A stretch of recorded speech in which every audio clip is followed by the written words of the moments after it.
شكرا لك ربي حمدا لك ربي أحييت السلام عليكم ورحمة الله وبركاته. اللهم صل على سيدنا محمد وعلى آل سيدنا محمد. بارك وسلم. أشهد أن لا إله إلا الله وحده لا شريك له وأشهد أن محمدا.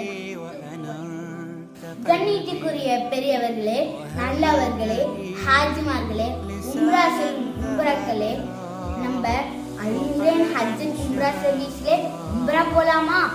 உம்ரா செல்வது முன் காபாவின் சிறப்பை பற்றி தெரிஞ்சிட்டு போலாம். சரி, நான் காபாவின் சிறப்பை பற்றி சொல்லுகிறேன், கேட்டுக்கொள்ளுங்கள். காபா ஒரு அற்புதமான இடம். காபாவில் இருக்கும் காலமெல்லாம் அல்லாஹ்வின் ரஹ்மத்தை பெறுபவர்களாக இருக்கிறோம். எப்படி என்றால் 120 வகையான ரஹ்மத்தை அல்லாஹ் காபத்துல்லாவில் இருக்குபவர்களுக்கு அல்லாஹ் வழங்குகிறான். அதில் தவாஃப் யார் செய்கிறார்களோ, ஒரு தவாஃப் என்றால் 7 சுற்று. ஹஜ்ருல் அல் அஸ்வத் கல்லில் ஆரம்பித்து ஹஜ்ருல் அல் அஸ்வத் கல்லிலே முடிக்கும் 7 சுற்றுக்கு ஒரு தவாஃப் என்று பெயர். அந்த ஒரு தவாஃப் யார் செய்கிறார்களோ அவர்களுக்கு 60 வகையான ரஹ்மத்தை அல்லாஹ் கூறுகிறான்.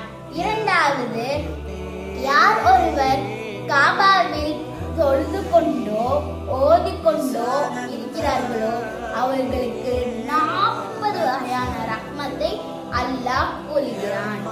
மூன்றாவது, யார் ஒருவர் காபாவை தன் கண்ணால் காணுகிறார்களோ அவர்களுக்கு 20 வகையான ரஹ்மத்தை அல்லாஹ் கூறுகிறான். ஆக மொத்தம் 120 வகையான ரஹ்மத்தை அல்லாஹ் கூறுகிறான். அந்த ரஹ்மத்தில் நுழைவோம். அனைவரும் அல்முரேன் ஹஜ் உம்ரா சர்வீஸிலே உம்ரா போவதற்கு மிக விரைவாக புக் செய்யுங்கள். ஜஸாக்கல்லாஹு கஸீரா. அஸ்ஸலாமு அலைக்கும் வரஹ்மத்துல்லாஹி வபரகாத்துஹு.